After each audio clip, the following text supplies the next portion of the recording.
میرے نبی پاک صلی اللہ تعالی علیہ وسلم جب رجب کا پچھلا مہینہ جو گزر گیا نا، یہ جب آتا تھا تو آپ کہتے تھے اللہم بارک لنا فی رجب و شعبان، یا اللہ ہمارے رجب اور شعبان میں برکت دے، وبلغنا رمضان، اور یا اللہ آگے رمضان آ رہا ہے، یا اللہ ہمیں اس تک پہنچا دے۔ اور آپ شعبان میں سب سے زیادہ روزے رکھتے تھے، کبھی کبھی پورا مہینہ شعبان کے روزے آپ رکھتے تھے۔ اور 15 شعبان جو بہت مبارک رات ہے، اس میں آپ نے فرمایا اس کا قیام، رات کی تہجد اور دن کا روزہ، یہ اللہ تعالیٰ کی بارگاہ میں بہت محبوب ہے۔ تو بھائیو، رمضان المبارک قریب ہے، 15 شعبان بھی قریب ہے، روزہ رکھو اور رات کو اللہ سے مانگو تو دعائیں قبول ہیں۔ اور اس رات میں بھی اللہ تعالیٰ فرماتا ہے، میرے نبی نے فرمایا کہ میں سب کی بخشش کرتا ہوں جو اٹھے ہوتے ہیں، رو رہے ہوتے ہیں، 5 آدمیوں کے سوا، 5 انگلیاں۔ پہلا سنو، مشرک، دوسرا شاحن، دل میں بغض کینہ رکھنے والا، تیسرا المسبل، متکبر تکبر کرنے والا، چوتھا عاق لوالدیہ، والدین کو برباد کرنے والا۔ ایک ہوتا ہے کبھی کبھی اونچا بول ہو جائے، گستاخی کا، اس کو نافرمانی کہتے ہیں۔ عاق ہوتا ہے پھاڑ دینا، ایسا پھاڑنا کہ جڑ نہ سکے، جو والدین کے جگر چیر دے اور ان کے کلیجے جلا دے، اس کی اس رات بخشش نہیں ہوتی۔ وَمُدْمِنُ خَمْرٍ، اور روز شراب پینے والا، عادی نشے والا، ایک اس کی بخشش نہیں ہوتی۔ بخشش نہ ہونے کا کیا مطلب ہے؟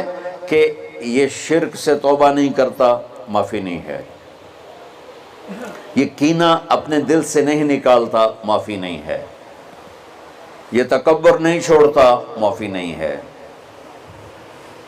یہ والدین کی نافرمانی نہیں چھوڑتا، معافی نہیں ہے، یہ شراب نہیں چھوڑتا، معافی نہیں ہے۔ اگر یہ چھوڑ دے سب معاف۔ ادھر یہ توبہ کرتا ہے، ادھر اللہ سارے گناہوں کو دھو کے پاک کر دیتا۔ اور اللہ کی رحمت اتنی طاقتور ہے کہ میرا رب فرماتا ہے، یہ تو میں نے 5 غلطیاں بتائی ہیں، لیکن میرا رب فرماتا ہے میرا بندہ، میں تجھے عمر بھی دیتا ہوں، طاقت بھی دیتا ہوں، تو اتنے گناہ کر کے زمین فیصل آباد کی سے اٹھا کر آسمان کی چھت کو لگا تھا، سوری دنیا گناہ گار ہو جائے نا تو آسمان کیا چاند تک بھی گناہ نہیں جا سکتا۔ اور میرا اللہ کہہ رہا ہے ایک مرد عورت اتنے گناہ کرے کہ آسمان کی چھت کو لگا دے، پھر صرف ایک دفعہ مجھے کہے یا اللہ معاف کر، تو میں سارے ہی معاف کر دوں۔ تو بھائیو، یہ رات بھی معافی مانگنے کی ہے۔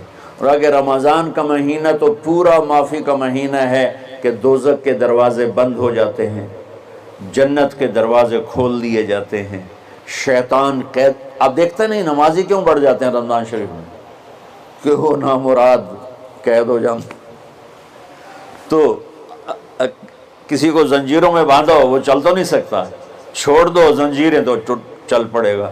تو اللہ تعالی ہم سب کی حفاظت فرمائے، کوئی دعویٰ نہ کرے، لیکن جو تھوڑا سا غفلت میں ہوتا ہے تو ایمان کمزور ہوتا ہے، انہوں تو شیطان بن کے جاؤں ہی نہیں دیتے۔ جمعے جاواں گے، جمعے کئی جمعہ بھی نہیں پڑھتے، عید تے جاواں گے، کوئی عید بھی نہیں پڑھتا۔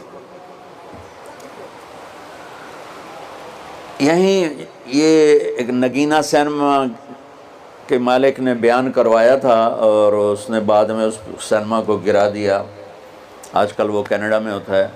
تو وہ سینمے کا جو تھا نا مینیجر، وہ میرے پاس آیا، کہا مولانا آج میں پہلی نماز پڑھی ہے۔ وہاں ہم نے مغرب کی نماز پڑھی، اس کے بعد بیان ہوا، بیان کے بعد وہ اتنا ہنگامہ ہوا کہ رش بہت تھا، تو وہاں نماز پڑھی نہیں جا سکے۔ ہم نے کہنے لگا، میں چل رہا تھا میرے ساتھ ساتھ، مولانا آج میں پہلی نماز پڑھی۔ میں نے کہا کیا مطلب؟ کہا جی یہی کہ آج زندگی دی پہلی نماز پڑھی، ہوگا راؤنڈ اباؤٹ 40-45 سال کا۔ میں کہا پہلی نماز؟ ہاں جی پہلی نماز۔ جمعہ پڑھے؟ نہیں کدی نہیں۔ عید؟ نہیں کدی نہیں۔ آج پہلی نماز تواڈے پیچھے پڑھی ہے۔ شیطان جب قید ہوتا ہے تو زنجیریں کھل جاتی ہیں تو نمازی بڑھنا شروع ہو جاتا ہے۔ اس کے بعد جو گھٹتے ہیں نا تو شیطان کی وجہ سے نہیں، اپنی عادت اور سستی کی وجہ سے۔ پہلے 2-3 دن بڑا جوش ہوتا ہے، پھر اس کے بعد گھٹتے ادھے کو پھر نکل جاندے ہیں، ادھے رہ جاندے ہیں۔ تو تراویح میں پہلے پوری مسجد بھرے گی، پھر ایک صف جائے گی، پھر دوسری جائے گی، پھر تیسری جائے گی۔ تو بھائیو یہ رمضان آ رہا ہے، دیکھو میں ہاتھ جوڑتا ہوں، نماز 5 وقت سارا سال فرض ہے، لیکن روزے کی برکت سے کیا ہوتا ہے، شیطان قید ہو جاتا ہے تو وہ سارے بھاگے آ رہے ہوتے ہیں۔ اللہ سے مانگ لو اس رمضان میں کہ یا اللہ ایسی توفیق دے کہ موت تک نماز نہ چھوٹے۔ رمضان میں بہت سے لوگ رشوت لینا چھوڑ دیتے ہیں کہ نہیں جی ہن رمضان شریف آ گیا، رمضان شریف بھی تو آیا ہے، لیکن اصل میں شیطان قید ہوا ہے تو وہ اب کہہ رہا نہیں ہوں رشوت نہیں لینی، مہینے بعد لواں گے۔ ڈنڈی مارنے والا کہتا ہے نہیں صحیح تولنا ہے، پھر رمضان تو بعد کٹھی کسر کر لواں گے۔ وہ کیا وجہ ہے پیچھے؟ ایک تو رمضان کی برکات ہیں، اور ایک شیطان کا قید ہونا ہے، اور ایک جنت کے دروازوں کا کھل جانا، دوزخ کے دروازوں کا بند ہونا، اللہ کے عرش کا پہلے آسمان پہ مستقل ڈیرا ڈال دینا، اور پھر اعلان کرنا ہے کوئی بخشش آنے والا ہے، کوئی معافی مانگنے والا ہے، کوئی توبہ کرنے والا ہے، کوئی جنت مانگنے والا ہے، کوئی دنیا مانگنے والا، آؤ مانگو۔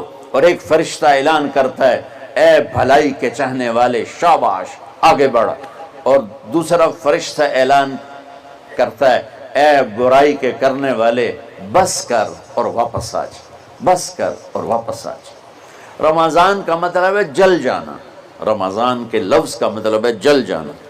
جلنے کا مطلب کیوں ہے اس میں کہ رمضان میں اللہ سارے گناہوں سے اپنے بندوں کو پاک کر دیتا ہے اور ان کے گناہوں کو جلا دیتا ہے، جس سے وہ پاک ہو کر جیسے سونا آگ میں جل کے خالص ہو کے باہر آتا ہے، روزہ رکھنے والا بھوک کی آگ میں جل کے خالص ہو کے باہر آ جاتا ہے، اللہ اس کے سارے گناہ معاف فرماتا ہے۔ تو میرے عزیز و رمضان شریف آ رہا ہے، اپنے دل کو کینہ سے صاف کرو، بغض سے صاف کرو، نفرت سے صاف کرو، کسی سے لڑے ہوئے ہو اللہ کے واسطے صلح کر لو، یہ لڑنے کی جگہ نہیں ہے، محبت کر کے جاؤ تو اللہ بڑے اونچے عالی درجات نصیب فرمائے گا۔ اور اللہ تعالیٰ موقع دے تو رمضان میں ایک 3 دن تبلیغ میں اللہ کے راستے میں ضرور لگا لینا۔ تو سارے بھائی نیت کرتے ہو؟